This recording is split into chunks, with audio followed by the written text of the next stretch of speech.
When you're having a party, the best way to come up with the menu is to think about the occasion and your friend's favorite flavors.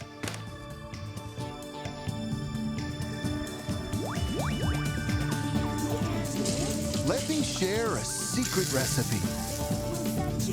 Discover an ingredient that fires your imagination. Choose other flavors to match. Find the best way to cook them. My secret recipe? Cooking without a recipe.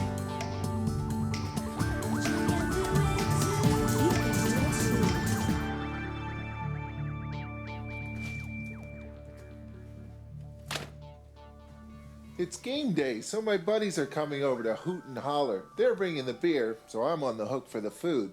Burgers, wings, the classics, and a treat.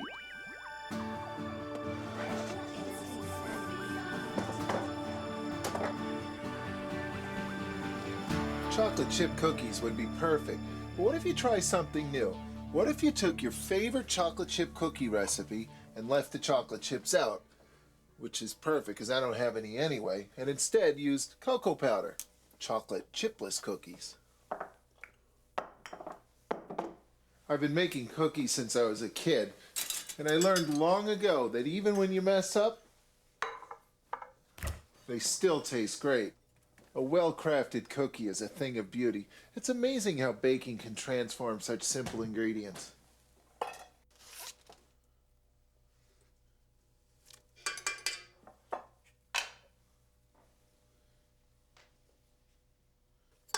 Cup and a third brown sugar. Now some air. A good cookie recipe is actually a bit of a scientific formula, but you don't have to be a scientist or a chef for it to work. What really matters is what ingredients you use, how you mix them, and in what proportion. For instance, if you like a thin and crispy cookie, you could always replace some of this sugar with corn syrup, and then in the oven the cookies would spread out and get thin and crispy. But if you like them thick and chewy, this is the way to do it. Because by whipping the butter and sugar, the jagged sugar crystals tear into the butter and make all these little air pockets. Those air pockets make the cookies tender when they bake. And now the eggs, 2 eggs.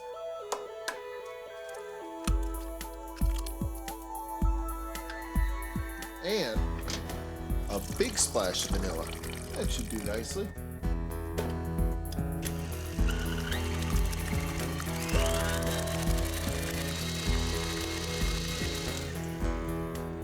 Now for some flour to hold all this together.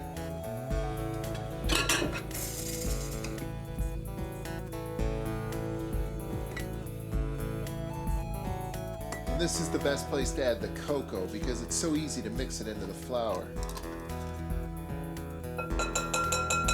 As you can see, when you're making cookies like this, you don't need to measure perfectly.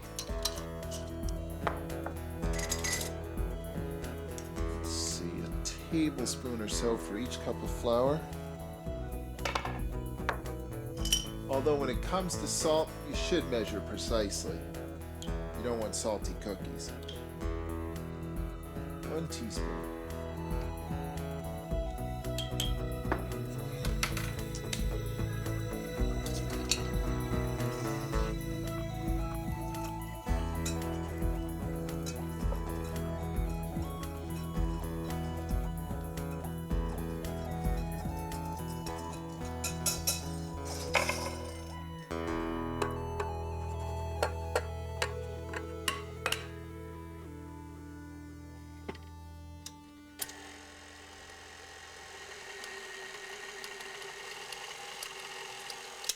This is normally when I would add the missing chocolate chips, but you can also add some hardcore chocolate. If I know anything about this gang that's coming tonight, the only thing they like more than beer and touchdowns is chocolate, and I'm definitely on side with that.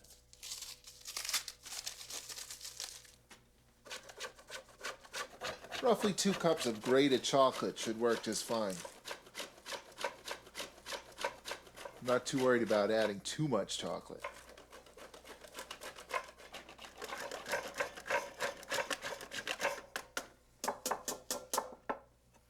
This is going to make quite a halftime show.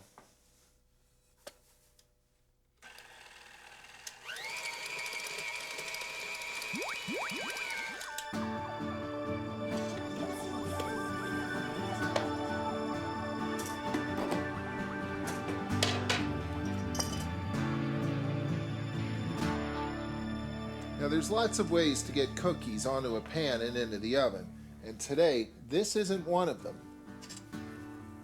Today we need some big cookies. I don't think I've ever heard anybody say, "Hey, these cookies are too big." Looks like the only thing these need are some hamburger buns and a bit of ketchup, and maybe a little oven time too.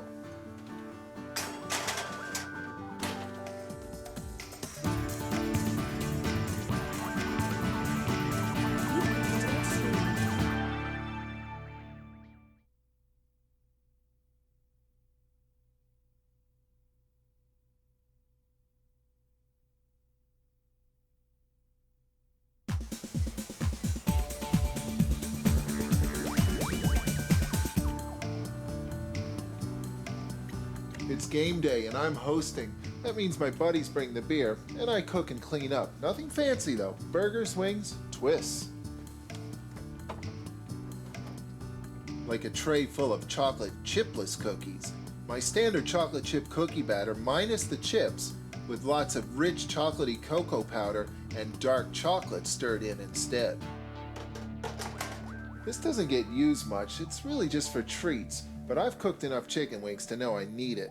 And if a basket of perfect, spicy, crisp chicken wings isn't a treat, then I don't know what is. These are one of the all-time great chicken success stories. From a standing start in a smoky kitchen behind a Buffalo, New York bar, to the #1 beer food late-night bar snack of all time, and the darling of tailgate parties everywhere. For great chicken wings, you need 3 simple things. A large volume of extremely precisely hot oil, sauce, and not just any sauce, the sauce, and the wings. And it's usually cheaper to buy wings whole and cut them yourself. Even when you toss out the bony tips, you're still ahead of the game.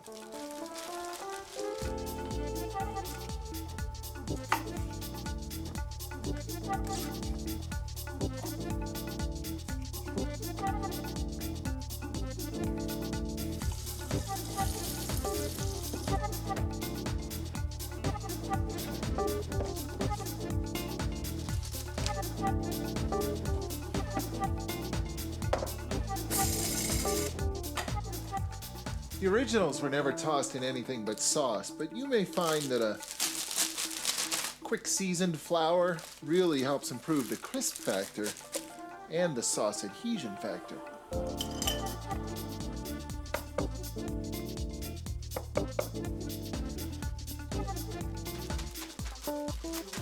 Just flour and salt, no pepper. There's lots of spice coming. Here's another busy bar kitchen trick. When you're under the gun and you don't want to get your hands dirty.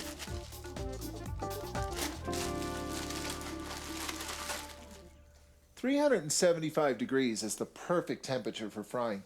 And don't feel that you have to fry everything at once. Sometimes it's a good idea to fry in small batches so the temperature of the oil doesn't get overwhelmed and drop.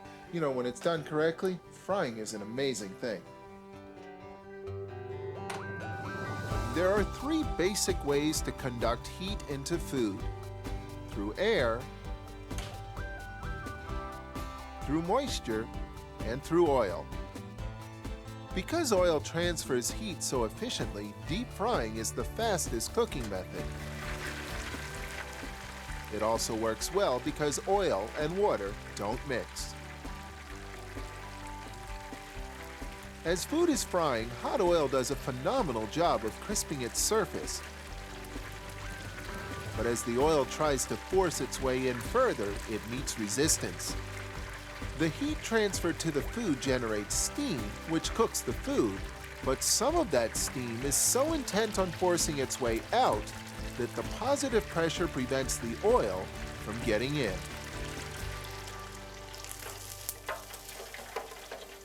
Beautiful. And all the oil's right where it belongs, in the fryer, not in the chicken. The perfect bar snack. And all you need for the perfect bar snack sauce is equal parts melted butter and hot sauce. Splash it in. And there's no such thing as too much hot sauce.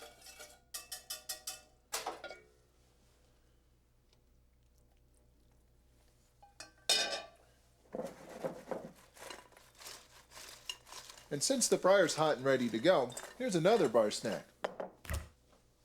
You can make your own mozzarella sticks at home, and I guarantee you they'll taste better than anything you can get at the store. And they're not hard to make either.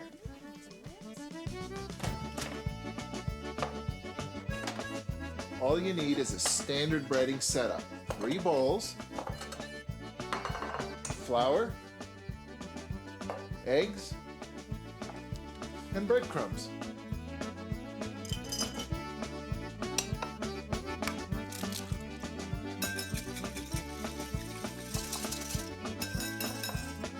A sharp knife to cut your mozzarella sticks helps too.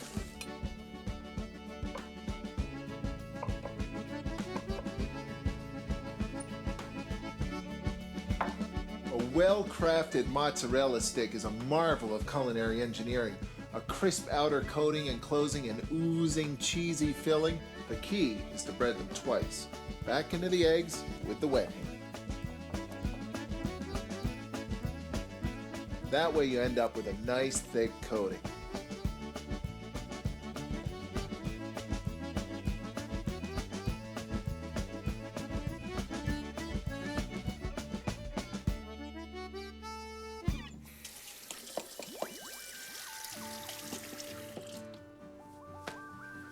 $3.75 yet again, good to go.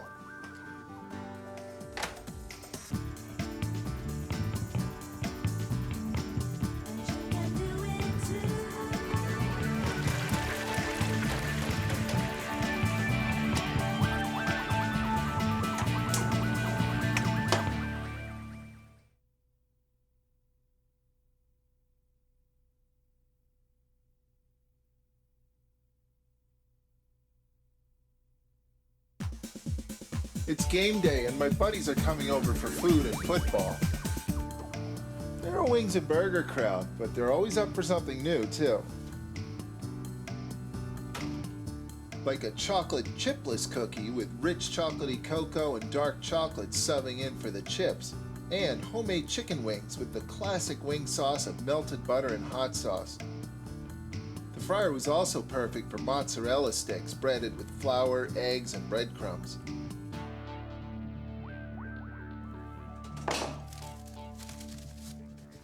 After you've chosen your meat, every grill meister likes to add a little something extra, so you can feel like your secret ingredient makes your burgers and only your burgers the best burgers, and there's lots of options to choose from. Spices in general, try some chili powder sometime. Even oregano's nice, it tastes like pizza. Barbecue sauce is always a hit, and believe it or not, some guys actually like to put peanut butter in the mix. I prefer simple Worcestershire. Vinegar, molasses, sour tamarind, soy sauce, onions, garlic, cloves, all right here. But it's the fermented anchovies that really give this savory flavor.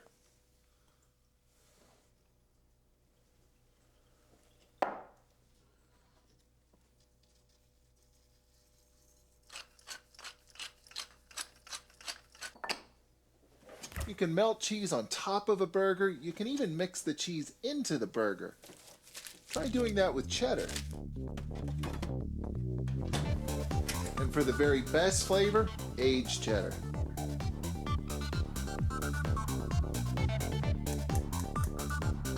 That's a lot of cheese, but it's also a lot of flavor. And now the fun part.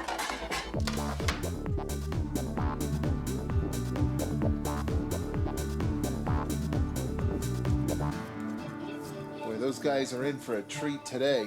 2 pounds of beef divided into 4.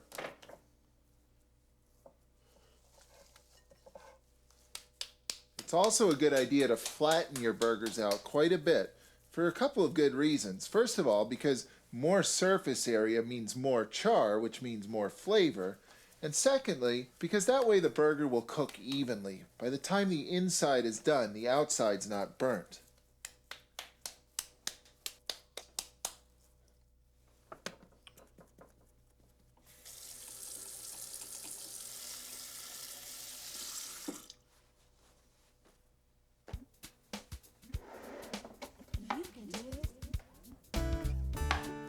There are three basic flavors in these burgers. First, the meat itself. Secondly, anything you care to mix into them. And third, and perhaps most importantly, the unmistakable flavor of the flame.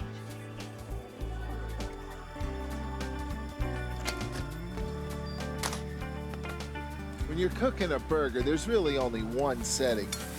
Full on, full bore, flame, heat, sizzle, flavor.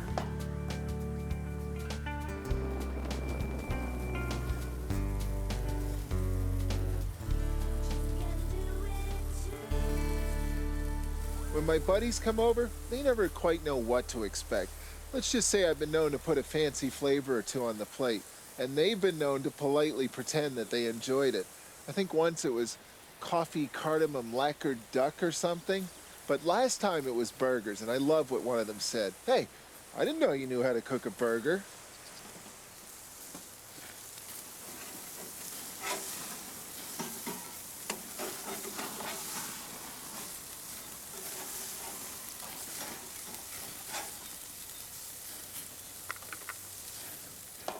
Cook the burgers until just a hint of color remains in the center. Cut into them and take a peek.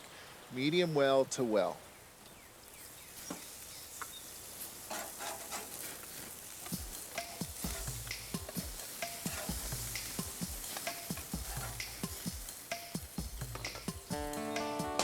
And now for some burger building, and there's a whole lot of flavor that can fit on one of these.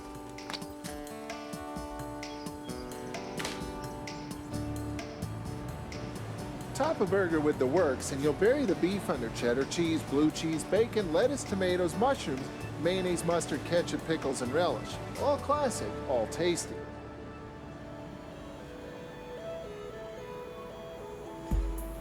But isn't variety the spice of life, and aren't burgers tasty all over the world? In Hawaii, a grilled pineapple ring adds regional flair. In the Carolinas, coleslaw slides its way on top. In California, avocados and guacamole add color. And throughout the Southwest, chili and salsa add local zip. In parts of England, burgers are dipped in batter and fried like fish. Let's call that an acquired taste. On top down under, the Aussies love pickled beets and fried eggs, and tomato sauce often stands in for ketchup. So I guess what it comes down to is that a burger tastes good no matter what's dripping out the side, and the best burger comes complete with your favorite topping. Me, I like a little sharp onion.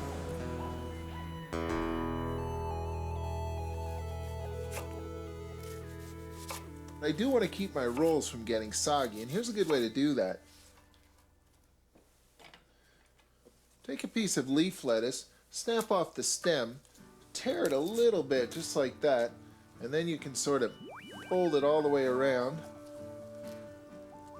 and get that perfect leaf in a big circle, and keep your bun from getting soggy. Just like this.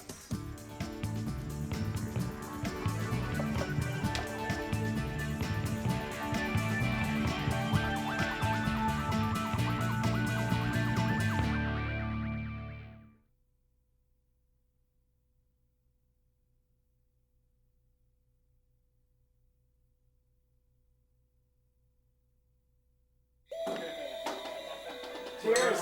Cheers! It is. Whoa, are you getting excited, big guy? I love cooking fancy stuff like filet mignon, cheese souffle, and chicken fricassee, but I'm the first one in line for burgers and wings, too. Especially when it's game day and I'm hanging out with my buddies.